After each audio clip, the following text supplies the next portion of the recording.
Well, just as I thought, trash. Hello and welcome back to my channel. And today we're gonna be trying out Savior Adin from the new 410, 420, no 410, unlocking her final specialty change. And yeah, I would have to say she's like all the fun of a Straze S3, like the animations are very similar, and all the fun of like a Rylet just getting hit and dying, which is like. So if you don't have those two ML5s but want to experience what they're like Aiden, I'm just gonna say Aiden because it's easier to say, like I'm ESL, like hello. Anyway, yeah, I would have to say that she is a very fun unit to try. I think that she's actually quite good. So if you can manage to beat stage 410 with Zio, oh god, she's actually very worth trying out. I think some of her biggest strengths is that you'll see in the video, but like people don't want to hit her because they don't want to proc the counter, and she does very respectable damage. I think that if you are looking for a Rylet type unit, she's not exactly that, because even although you can build her like Rylet, her base bulk being a 3-star is really bad, like really bad. I tried to gear her like I would a Rylet, you know, like 4k 300 with like 1000 defense and 10k HP. Well, that's very difficult. That requires a level of gear that your boy does not have. Your boy is not a whale. Your boy is just a flop. So we're just gonna try and see how we can make her work. The build I have on Aiden in this video is that she is around 4.5k attack with 300 C damage. Her bulk's really bad, but she's also still at around 210 speed. And she's on Shepherd instead of what's that thing called? Her artifact that she gets from the epilogue of the story.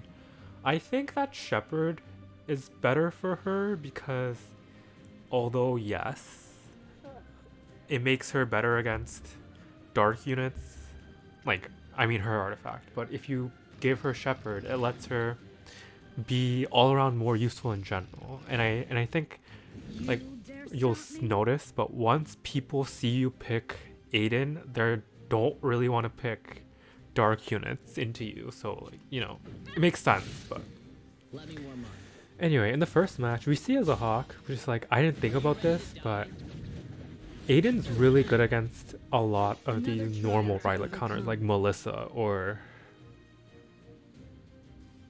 Solitaria, I guess, because her evasion's innate, so those kind of units don't really do anything to her, and her having this innate evasion makes her really annoying for a lot of these standard units to deal with, especially if you draft in the way I do, where you pick like Peyra, Flitica, or Wind Rider units that go into stealth, so they're forced to hit into Light Aiden whether they want to or not.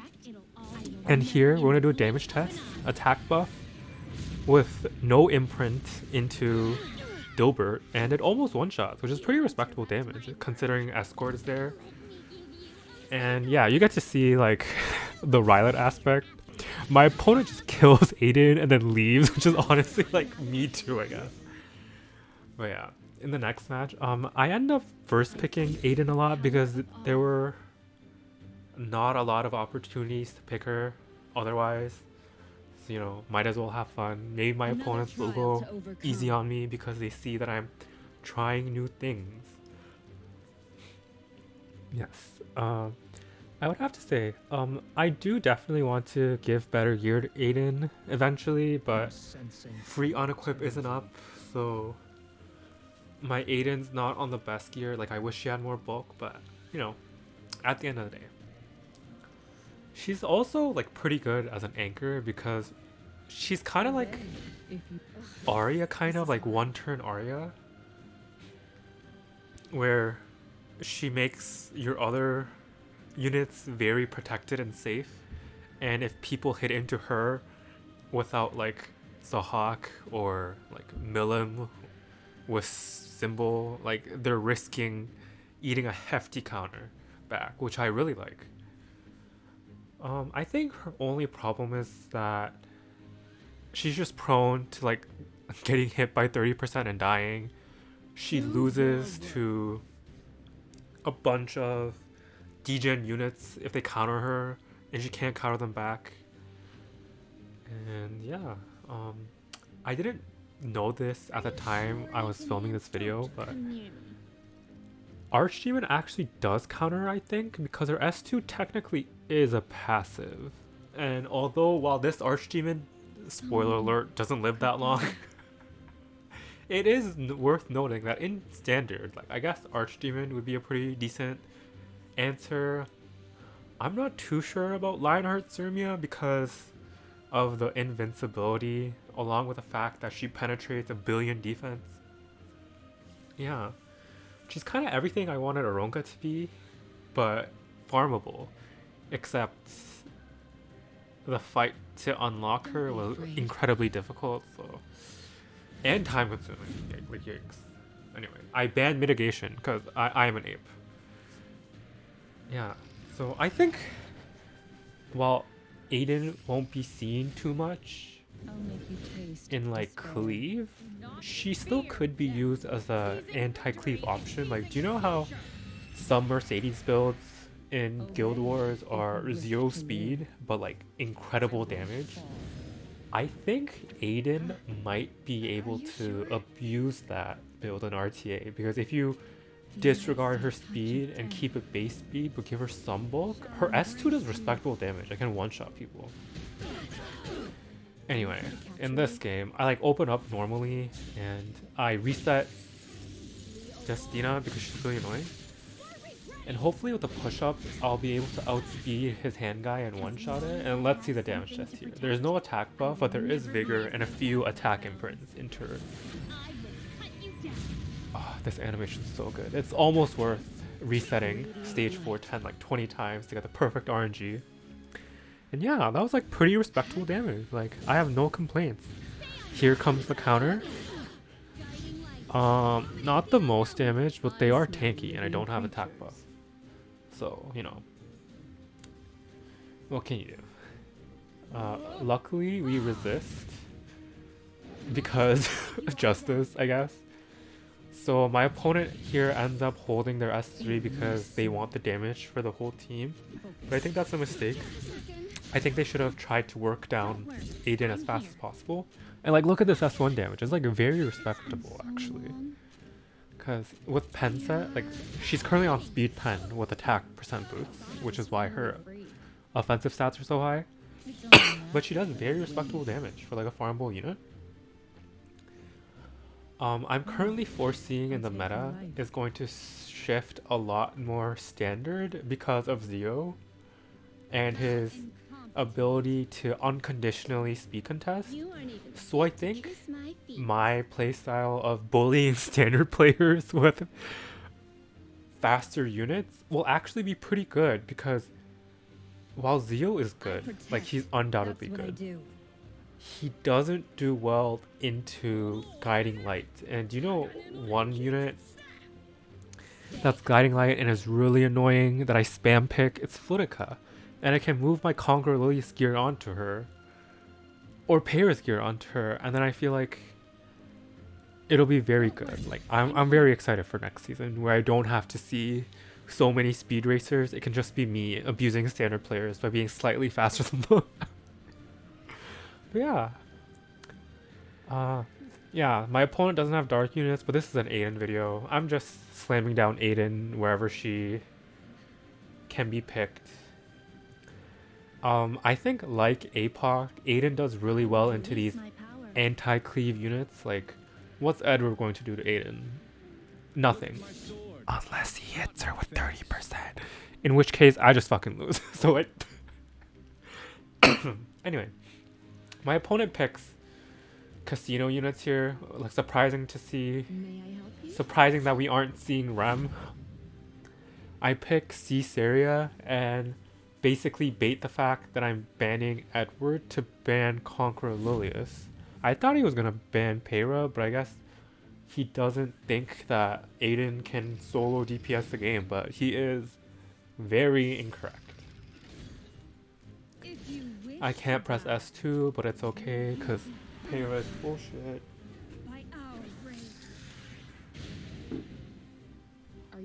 But it's okay. Yeah, I get to push up. My Flitica has like 110 resist, but apparently every SC airwall I run into is like on 250 ER to 100% resist all the time, even though my CC area was slightly more effectiveness. Bombs her, like, whatever. It's not that important. I S3 into airwall to see if I can avoid the stun, but you know, like 10 more effectiveness gets resisted anyway, so I can't actually S3 because Edward is there and the attack down is going to be really annoying. So I just decide to strip off the escort and damage test again. Oh yeah, that damage is actually really good because it pens. I don't know how much it pens. Basically, if you don't know, if you stack like a 50 pen skill with pen set, it's not 70% because of diminishing returns or something like that. It probably pens somewhere around like 57%, I think, is what I read. Because that's how much Ryla pens with penetration on S3. But yeah, it's still very good. And my opponent is basically done at this point because they didn't S2 with Violet, so he's about to get stun locked, and his Mercedes can just be stun locked too, so yay control comps, I guess. But Aiden was there. But unlike the Aranka video, Aiden does stuff. She does good damage on her S3, so 10 out of 10. Step back. Another fun fact, another fun thing about Aiden is that she is good into APOC. And she's a very, okay, I'm very hesitant to say accessible, but she is very more accessible than an ML5. So there's always that. And I think that she is the same type of if I must fight, aggro anchor unit like Sylvan Sage Vivian, where she doesn't mind if she gets hit, but she also can be there to sponge hits if you need to. My opponent here picks very standard, and you know, me being the bad person I am able to go full aggro and just continue spam picking Flitica. And my opponent here picks Dilibet, which I find to be a little bit weird because, you know, Peyra being a balance unit doesn't actually need to press any of her buttons. She can press S3, she can press S1 and tank hits if she needs to. Like, anything's possible. I see an opening for a Sylvan Sage solo here because my opponent actually does not have any good ways to kill her except for a very lucky dual attack into defense break at a time where Sylvan Sage Vivian can't turn cycle it off, which I find to be a little bit unlikely. But yeah, I think the best build for me will be a speed pen aggressive build. Are you here to capture me? And that's what you'll be seeing me test a lot more in these coming months. I saved my Flitica S2 here to see if I can strip the defense buff off stuff later. And Ruel resists. Normally Ruels only have like 150 resist, and my Flitica should have enough effectiveness to reset that, but apparently this is a higher ER one or something, so whatever. I run my S3 into Dilbert, and I think this is a mistake. I think what I should have done here is I should have reset either APOC or Dilbert and then run the S3 into Araz to try and burst him down quicker. But you know, hindsight is 2020. I am a speed player, so you know I'm not that smart. You know, come on. I'll deal with this. Yeah. Surprisingly, the damage is pretty bad. Aiden just get hits and dies, you know. If you've ever used Rylet, you're very used to this. Ah, feels bad, man. Anyway, I'm seeing if I can strip the defense buff off Ruel. Not happening? Okay, whatever. I had no expectations anyway. And luckily, my opponent uses his S2 here and lands a death break, but he uses it at a time where it's gonna be cycled off because Sylvan Sage Vivian can cut between his units, and A-Rod's defense break only lasts one turn, so I'm good. And I'm thinking that I'm in the home stretch. Like I'm thinking that I win this because APOC should not be able to solo against Sylvan Sage Vivian until like very high Frenzy, which we're not at. We're only at Frenzy 2. My opponent brings back Designer a little bit, and I'm like, okay, don't care. I still win. And I was mighty confident, but you will see that maybe I shouldn't have been. The skill reset doesn't matter too much because my Flitica and Steny were behind skill nulls. I'm working down Ruel right now. And you can see that Sylvan Sage Vivian is still able to maintain a lot of insight stacks, so I'm thinking that it's fine, but Ruel actually crits here, and I think that matters because that little bonus extra damage here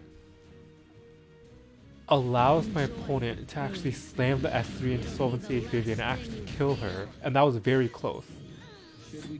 So I lose here because my Steny can actually be targeted and I don't have enough damage to kill his team. So anyway, for the last match of the video, call me a reaction channel because I'm gonna steal someone else using Aiden and call it my own content. No, I'm just kidding. Yeah. I'm actually curious to see how Aiden does into aggressive comps, or like aggressive comps plus an anchor. That's what I do.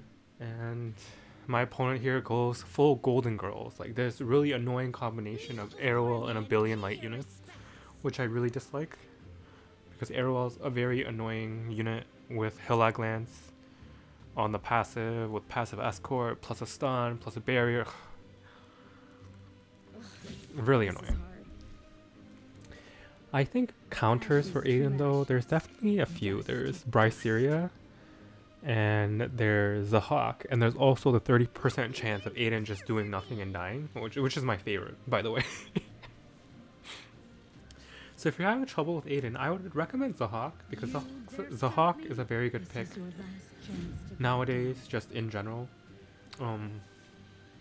Sylvan Sage Vivian isn't the best pick into Charlotte because Charlotte can apply unhealable, and Sylvan Sage's damage isn't very avoidable, if you know what I mean.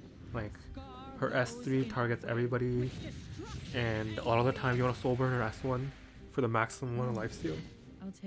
So, kind of interesting matchup that we're about to see, but yeah, I run into S1. I run S1 into Aiden, hoping for a lucky break, but it doesn't happen. This damage of Aiden attack down into Draco Plate Vigor isn't the best, so luckily there's that. A true knight picks their battles wisely. And I'm very concerned that I actually can't kill this Aiden before she gets too many turns off to counter and stuff. But we actually end up resisting the S3 from Arrowell because Justice, you know, they knew I was filming and wanted to, I don't even know what I'm saying, but basically we resisted, and it's very good. I was thinking about not S3ing with Sylvan Sage Vivian, but then I remembered my Steny can actually stun, so it doesn't matter. And I can get this fat heal off on my team before. So I think that is some of Aiden's weaknesses, is that her S2 isn't a controllable counter, and the S2 actually pushes her up whenever it happens, so it can fuck up your tuning. Like, if this Aiden had attack buff from Maid Chloe, I'm like 100% sure my APOC would have died, but luckily, with my big brain, I was able to push her up, and my Sylvan Sage Vivian resists the stun again, so you know, damn, didn't know I fit in an extra like 150 ER on top of my other stats, but you know, my gear is that good. What can you do? This Aiden gets a dual attack, and her S1 is actually really strong because Unbuffable is a deceptively really strong debuff. And here comes another AoE counter. In this game, I learned that Aiden is actually not the worst into Sylvan Sage Vivian because her S2 counter eats her insight procs. So I have to be very careful about excuse me, very careful about AoEing into her and just praying that she hits. I think this is a mistake. I think I should have aimed into Aiden here, but doesn't matter, I guess. My Conqueror Elias dies. My Stenny gets one more turn because of the skill null from APOC. I'm about to get hit with Unhealable from Charlotte too, so it's not looking the best for me at the current moment. Oh, luckily, Maid Chloe doesn't stun. And looking at the CR bar, I decide to just S1 Maid Chloe and stun the Charlotte, and hope that I can cycle out of this Unhealable fast enough that it doesn't matter. So, this is one of the weaknesses of a Charlotte, is that if she doesn't have immunity, she feels really weak, but it's fine. It's fine, I'm fine. Sylvan Sage Vivian slams down her second S3 and we hit Aiden, so we immediately win from there. Thank God. It was really close on this match. But yeah, if you like this content, please like and subscribe, and I'll catch y'all next time.